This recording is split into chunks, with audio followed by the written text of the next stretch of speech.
If you've been diagnosed with PCOS and you've been told that this is something you're just going to have to manage forever, I really want you to hear me clearly. PCOS is not the root of your issue.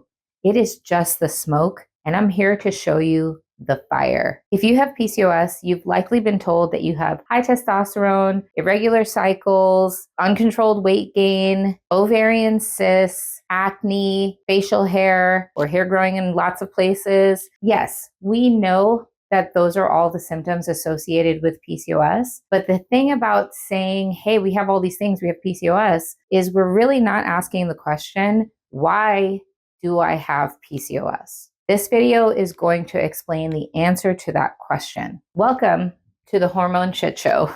This diagram basically explains PCOS, menopause, thyroid issues, anxiety, gut problems, anything females typically face can actually be explained in this chart. Today, we're focusing on PCOS because so many people are getting diagnosed with PCOS with no answer as to how to correct the dysfunction. They're just being thrown on birth control, and we're going to talk about why that's not an appropriate solution. Why do I have PCOS? So first of all, every single thing in the human body is connected. Every nutrient, every hormone, every chemical that you make is dependent on all the other ones that we make. There is nothing in our body that functions alone, not a single thing. So with that in mind, let's talk about PCOS. If PCOS is categorized as too much testosterone,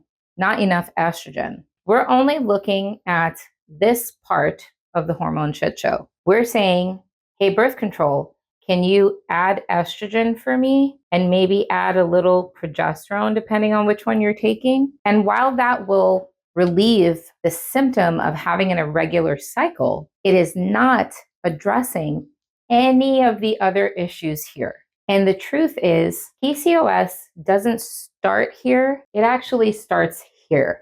Now, I know that everybody talks about stress, okay? Every guru, every holistic person, every meditation specialist, we're all talking about stress. But the reason that we're all talking about it is because it is a major problem. The truth is, the human body was not meant to deal with the level of stress that we have now in this day and age. And when I'm talking about stress, I'm not talking about just emotional stress. I'm not talking about heartbreak or being stressed out at work, although those are definitely contributing factors. I'm also talking about physical stress, diet, and toxins. If we add up all the emotional stressors, work, relationship, chores, being a parent or being a child, school, getting through school, actually accomplishing things in your life, that's a lot, especially now that industry is so competitive. It is a lot to obtain a degree. However, we're not including exercise or lack of exercise. We're not including diet. And when I say poor diet, don't get me wrong, I'm not talking about your diet. I'm talking about the food industry in general. Our food is garbage. So in addition to the food being garbage and overeating, I'm also talking about undereating as well, which we'll come back to, but most importantly, toxins. Why does this matter with PCOS? Well, toxins is also a buzzword right now. Everybody's talking about toxicity and how to detox and all of that stuff.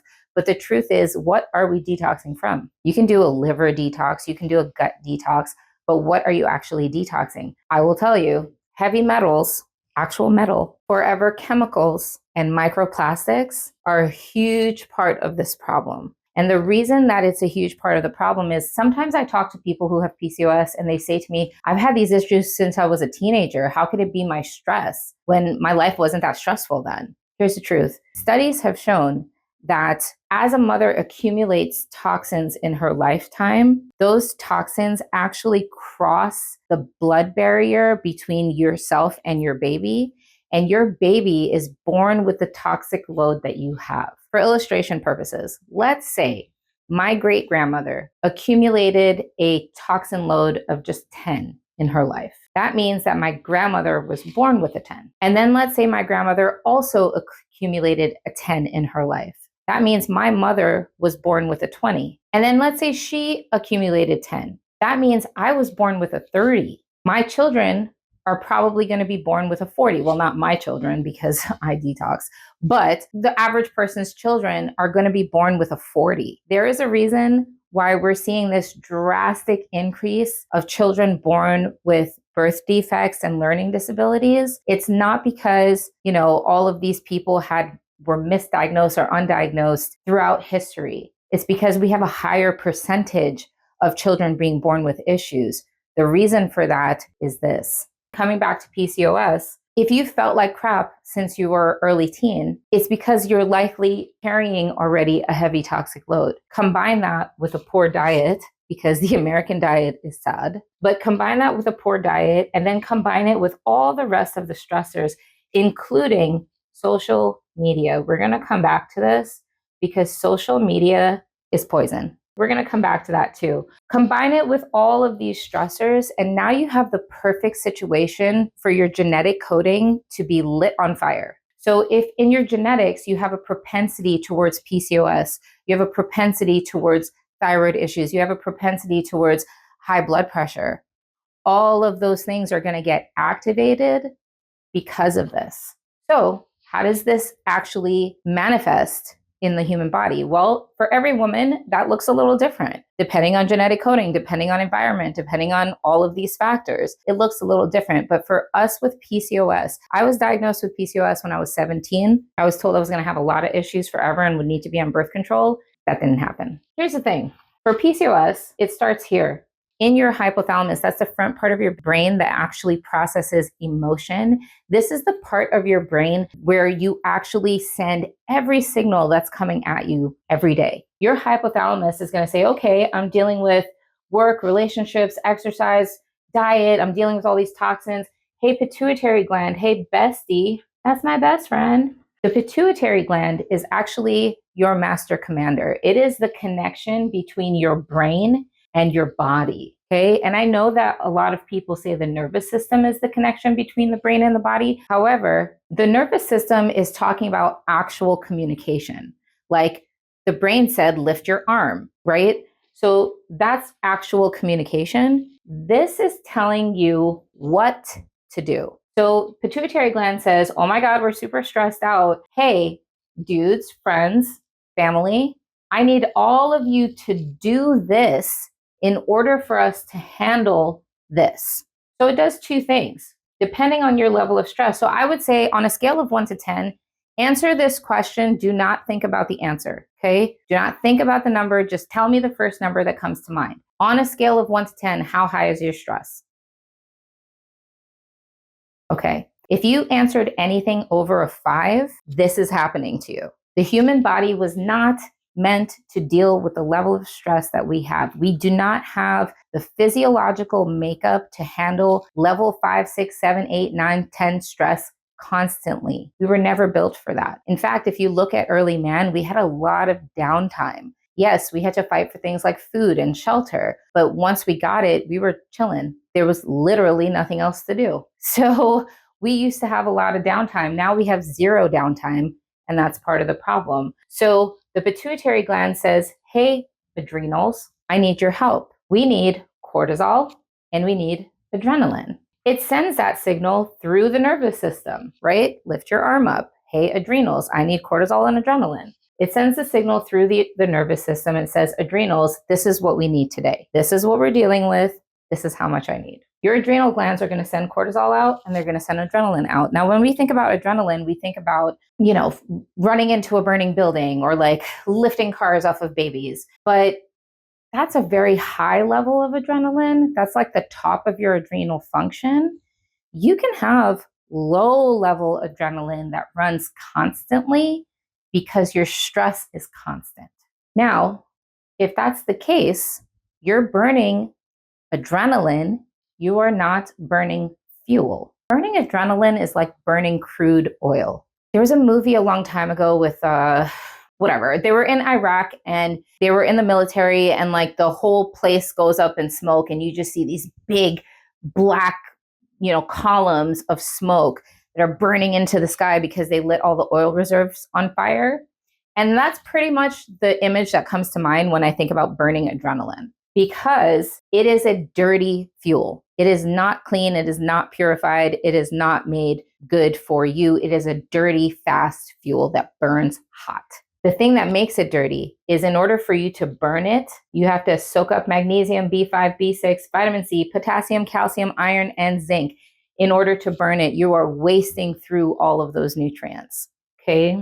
In order to make cortisol, your body needs a ton of B6 and B5. So you're out.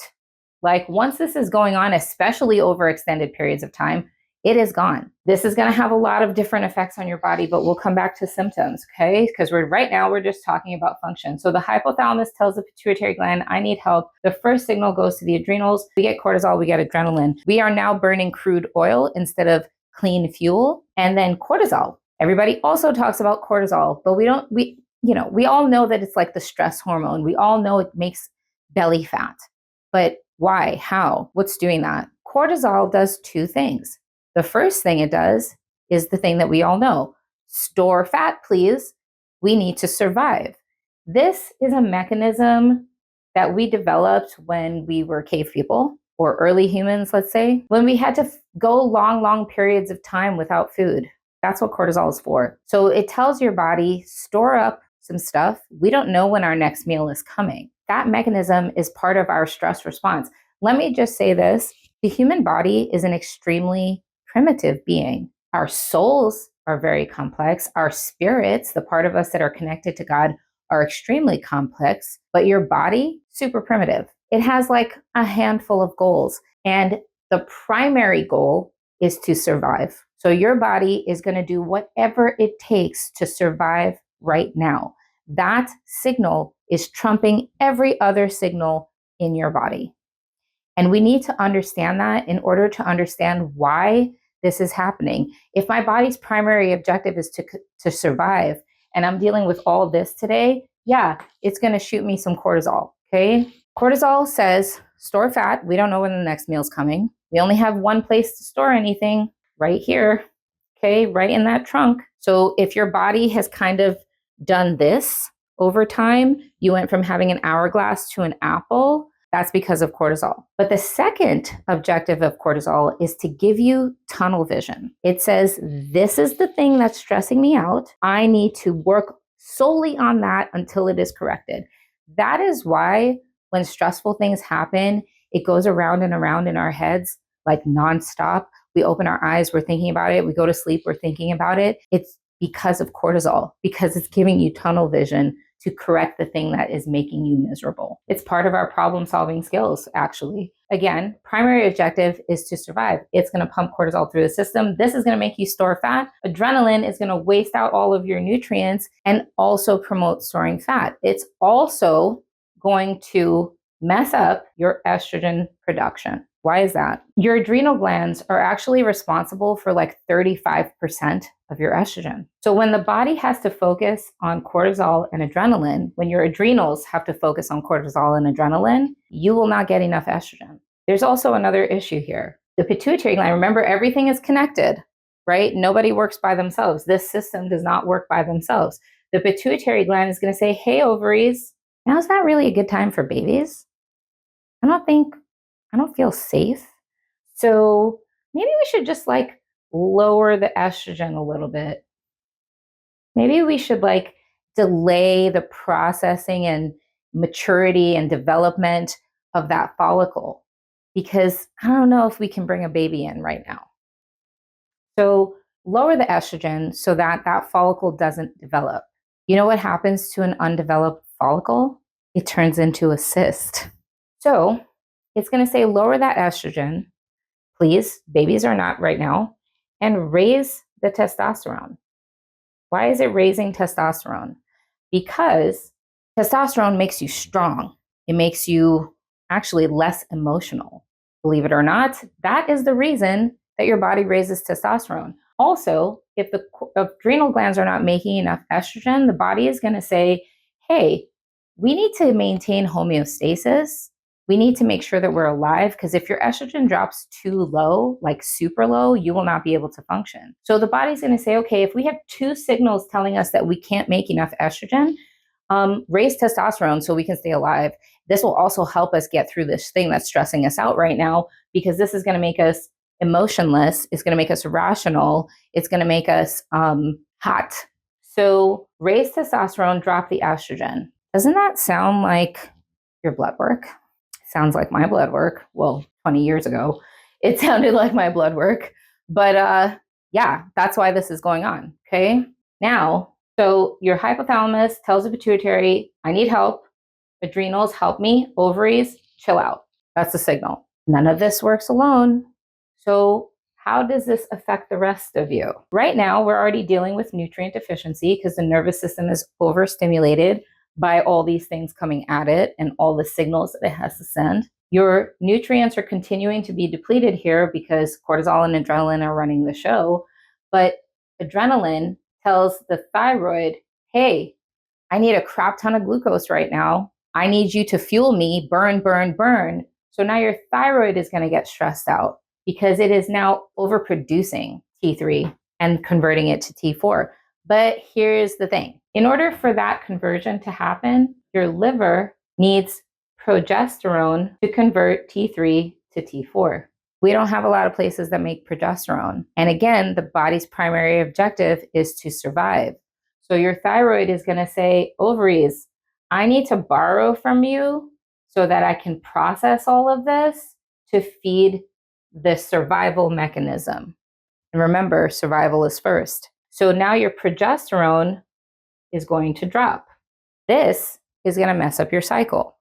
If you don't have enough progesterone in the second half of your cycle, you literally never complete the 28-day course that we're supposed to go through every month. Listen, if anybody tries to tell you that it is not difficult to be a woman, I give you permission to punch them in the face, okay?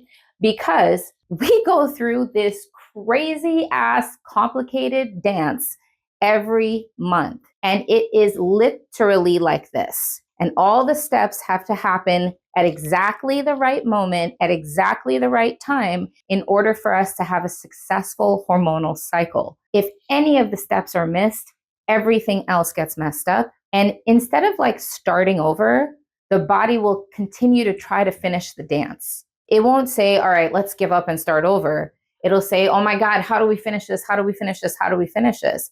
And that's why you end up having a period today and then not having a period for 3 to 4 months. Your body's still trying to complete this cycle. Or the opposite happens. It's like, oh my God, we have to keep going. We have to keep going. We have to keep going. And then you end up with more cycles than you should. Again, it manifests differently for every person, but it boils down to this. Your estrogen, your androgens, estrogen and progesterone are jacked up. So once your progesterone signal drops down, you will not be able, let's say that your body was able to complete the actual follicle growth and production, and you are able to release a healthy egg. Even if your egg gets fertilized, it will not be able to attach to the uterus. It will not be able to implant because you don't have enough progesterone, which is the reason that we are also in the middle of a fertility crisis. Did you know that a study came out a year ago that said that by 2050, we will not have enough people born into our country to sustain the economy? But nobody's asking why. Instead, we're saying, go get treatments, go get drugs, go get IVF, go get IUI. And God bless any person that has had a healthy baby through those methods, but it's not addressing the issue. This is the issue. Okay? If you don't have enough progesterone, your baby cannot implant. It won't happen. Even if you are able to make and fertilize an egg, it won't happen. Let's talk about what this feels like. First of all, you're going to feel like your stress is a 10 because you got all this coming at you emotionally. Your pituitary gland sending out all these signals is going to cause some stress on your physical body, okay? What that feels like physically is when your B1, B6, and B12, magnesium and calcium and zinc are all down, that feels like anxiety. It feels like my nervous system is doing this. I am constantly being stimulated. I can't keep my head, like that's what that feels like. because your nervous system is never in a state of calm, because it can't be calm. The things that keep it calm are all gone. When your adrenals and your pituitary are doing this feels like my metabolism doesn't work. I have no energy. I don't understand why sometimes I can like go, and then sometimes I feel like I'm just going to crash. That's happening because you're not actually metabolizing anything. You're not creating energy from anything. You're actually burning adrenaline at specific moments during your day, which is why you get that second wind, we call it. You get that second wind and then you can go, and then you crash, right? That's because of this. Your metabolism is not actually in control. Your ability to break down food, separate it out, turn those pieces into energy is not actually working because the signal says burn adrenaline. We don't got time for digestion. So it feels like low energy. It feels like crashing. It feels like nervousness. It feels like hot temper. Why does that happen? Cortisol and adrenaline are steroids. Every steroid is an addictive property. So your system will now sit right under the fight or flight barrier.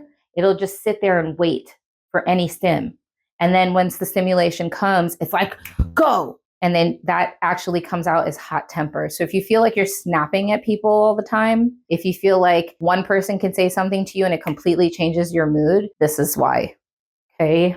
And then, oh God, if your estrogen is low and your progesterone is low and your testosterone is high, you're going to feel all over the place because the female body is the female body. Our hormones are extremely particular and it is locked together with our mood. Okay. So if your estrogen is low, you're going to feel low. If your progesterone is low, you're going to feel low. You're going to feel things like low libido, like nothing is interesting. Yeah. Why? Because now is not the time for babies, right? So where's your libido? Gone. You're going to feel like mood swingy, again, easily triggered. You're going to feel like tired all the time, exhausted, not having enough energy, not having enough sleep, not having enough mental power. Brain fog is a really big thing when you don't have enough of these things or they're imbalanced, like too much testosterone, not enough estrogen. You're going to feel off. Like, sometimes I say to my clients, like they're trying to explain to me how they feel. And I'm like, do you just feel blah? And they're like, yeah, that's how I feel. I can't describe it. That's this. Okay. I don't know why I didn't say that in the first place. That's literally this. That's where this is coming from. That I don't know what's wrong. I just don't feel good. I don't feel light. I don't feel happy. I don't feel positive. I don't feel like energetic. I don't feel motivated. Like that's where this is coming from. You're also going to feel like you have no control of your weight. The reason for that is because cortisol is telling your body store fat. Adrenaline is telling your thyroid burn the crap out of glucose.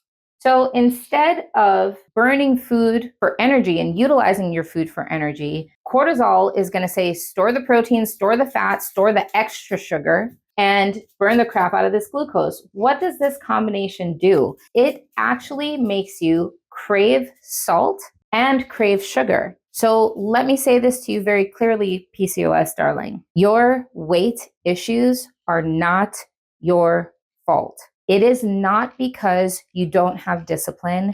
It is not because you are not strong enough. It is not because you're food addicted. You are fighting a silent battle that you didn't even know you were in. Your adrenal glands live on salt because it needs sodium to get all the rest of these things. And it also uses sodium for a lot of its production. So you're going to crave salt. You're going to crave savory foods. Cortisol tells your body store fat. That means I want you to eat more fat. So if you gravitate towards cheesy things or fried things, savory meals, it's because cortisol is telling you to store fat. And then when you're burning through the glucose to fuel adrenaline, your body's going to say, I need more glucose. We don't have enough to put glycogen into storage. So eat more sugar. We need more sugar for this, and we need more sugar for storage, and we need more sugar for survival long term.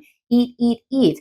If you have 3 signals going off inside your body that's telling you eat, eat, eat, eat, eat all the time, and you're like, I'm going to eat a salad today, which signal do you think is going to win? This is not about your determination, is not about your motivation or self-love or any of those things. This is happening inside your body. How are you going to fight that if you don't know that you're in the fight? It is not your fault, darling.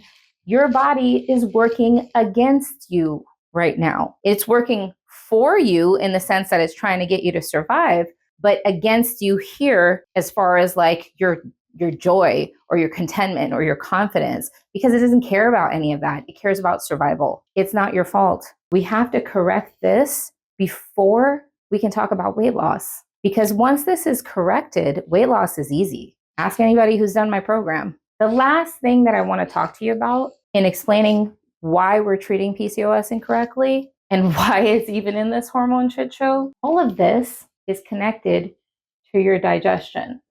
And these guys, the liver, the pancreas, your gut, and your nutrients create metabolism or metabolic function.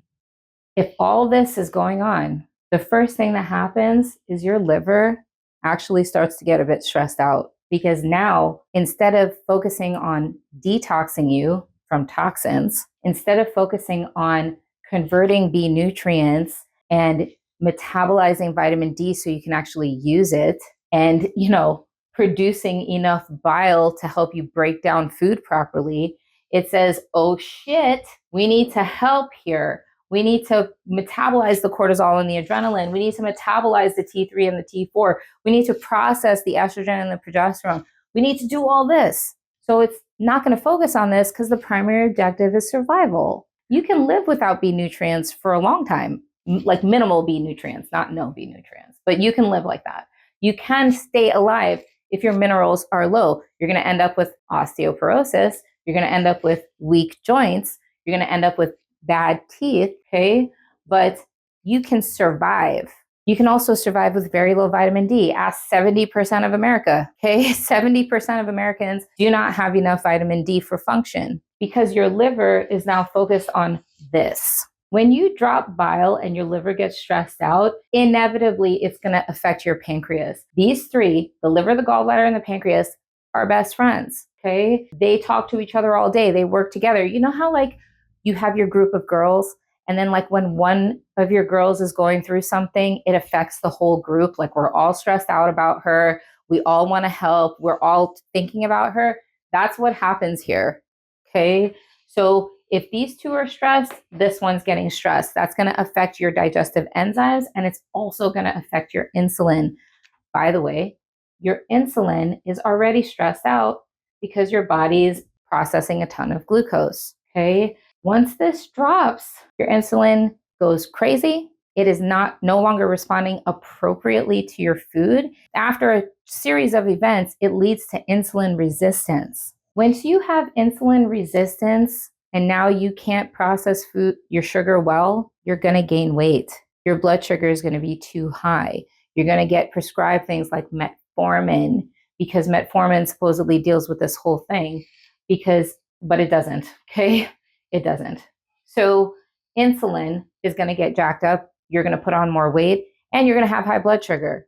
But when we combine this, it's going to jack up your digestion, because now you can't break down carbs, and now you can't break down fat. Actually, carbs and protein. You can no longer break down carbs and protein well, and now you can't digest fat well. What that does is it's going to backflow to your cortisol.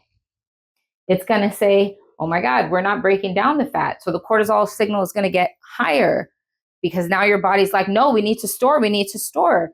So up. I think you can kind of conclude what that's going to cause here. But so your cortisol is actually going to increase, and your digestion is still going to get tough. What does that feel like? It feels like indigestion. It feels like heartburn. It feels like bloating. It feels like inconsistent stools. So I call it flip-flop bowels, where your bowels are like flipping, flopping all over the place. Some days it's loose, some days it's good, some days you're constipated, some days you're back to good, some days it's back to loose. Flippy floppy all over the place. If you're experiencing that, it's because of this, 100%. This is going to affect your metabolism. It is going to affect your overall gut health. I'm talking like microbiome and actual structural integrity in your gut. but it's also going to affect your neurotransmitters. This is a big deal. Most of our neurotransmitters, 70% of our neurotransmitters like serotonin, dopamine, GABA, all that stuff is produced in your gut. So it's not a coincidence that a lot of people who have PCOS also are on anti-anxiety, anti-depression medications. Because when you have this whole thing going on, your gut's like, I don't even have time for this. I don't have time. I don't have the energy. I don't have the nutrients even to make this happen. So your neurotransmitters get effed, and then you get put on another med. What all this leads to is not breaking down your food well. So now your nutrients, which we're supposed to get from our food, start to drop again. So when this kicks in tomorrow and this whole thing starts, you're already starting from a place of low nutrition. So the system is going to be super stressy. You're going to get very anxious. You're going to get very antsy. You're also going to pump more adrenaline and more cortisol because the body wants to stay alive. It wants to keep you functional. It wants to deal with the stress, right? And this whole thing is just going to keep starting over every single day until you put a stake in the wheel and stop the cycle. There's a lot of different ways to stop the cycle. There's a ton of great support out there for stress, for hormone balance, for female health. There's a ton of things out there for you to help with this situation.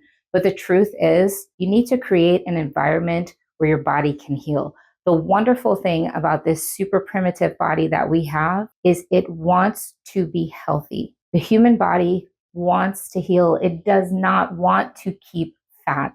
It doesn't want to hold on to it. It doesn't want to burn adrenaline, not when there's wonderful food and fuel out there. It doesn't want to be sick. It doesn't want to be tired. It doesn't want to be unmotivated. It doesn't want to have messed up cycles. And for 100% sure, it wants to have babies because that is the natural order of things since the beginning of time.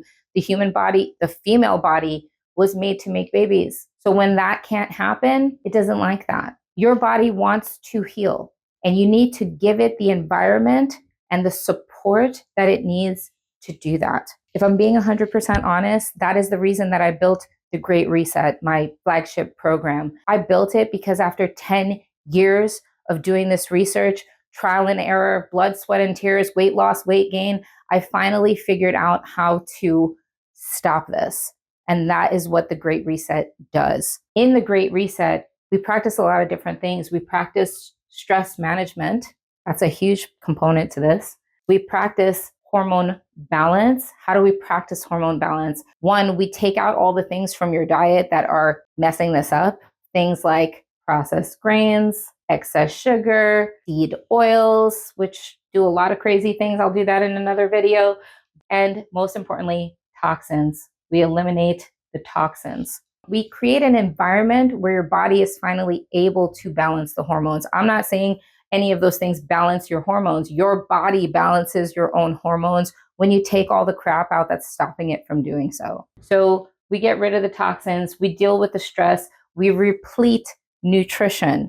As fast as your body depletes it, you can replenish it, but you need the right nutrients in the right amount. Let me say this, get yourself a good multi. Our food sucks, our environment is destroyed, the pollution is too high. There's no amount of vegetables that will give you the nutrients that you really need for good function. I know, isn't that a crazy thing for a holistic person to say? But it's true. In like 1990, they took samples from food from 1970, because we keep everything. So they took samples from food from 1970 and compared it against samples from today, 20 years later, not that long. Okay, a tomato in particular the tomato from 1970 had 25 grams of vitamin C in it. The tomato from 1990 had 5. So in order to get the same amount of vitamin C from one tomato in 1970, you'd have to eat 5 tomatoes today. Well, in 1990, today, it'd probably be like 20. Okay. But the point of that is our food is no longer enough. Does that mean that you get to go eat whatever you want to because the food sucks anyway? Absolutely not. We don't want to put garbage into the system. We still want to eat in a healthy way that fuels our body and supports our system. but you need a multi. Get yourself a good quality multi. A multi is an investment in your health. It is not like, oh, I'm doing something cutesy today to help me. No, getting a multi is an investment in your body. Okay. The same way that we do maintenance on our cars because our cars were an investment, you have to do maintenance on your body. If your body is a car, food is our fuel. It is gas. It's the thing that makes it go. But nutrients are the oils and the fluids that go in your engine to make it run smoothly. Have you ever tried to drive a car without oils in it? Because me and my brother did that when we were teenagers, and it was not a good situation. Okay. It doesn't matter how much gas you have in the car at that time. If there's no oils in the engine, it's not going anywhere. So you need a good multi to do maintenance on your investment in yourself. Okay. If you have the time and the energy and the money to invest in a vehicle and maintain it, I'm not telling you what to do with your money, but like you have the time and the energy and the money to invest in yourself. Okay. We only get one body. We only get one house. This is a house. We only get one of them. You have to start investing in yours. So get you a good multi to help with this situation. But stress management, nutrient repletion, digestive support. You must support your digestion. If you're not breaking down the food, if you're not getting the fuel, nothing else is going to work. So PCOS friends, sisters, if this helped you understand what is going on in your body, please give this video a like and subscribe, because this is not the only time that we're going to talk about PCOS. There's a lot of things that we have to talk about in this system, in the hormone shit show, things that I want to help you understand and maybe give you some relief about what you've been feeling and what you've been dealing with. So give this video a like, give this video a subscribe. If you know somebody that you love that is dealing with this, please send this to them. But also stay tuned. We're going to be talking about a lot of other topics in the hormone shit show, PCOS included, but also menopause, thyroid health, gut issues, anxiety, all of it. Everything that has to do with being a female, we're going to talk about on this channel. So I hope this was helpful to you. Please let me know in the comments if it was or if it wasn't. If you have a question, I would love to answer it. I literally live for this. This is what I love doing. So if you have a question, ask me. I will answer it myself directly. Thank you for watching, and don't forget to like and subscribe.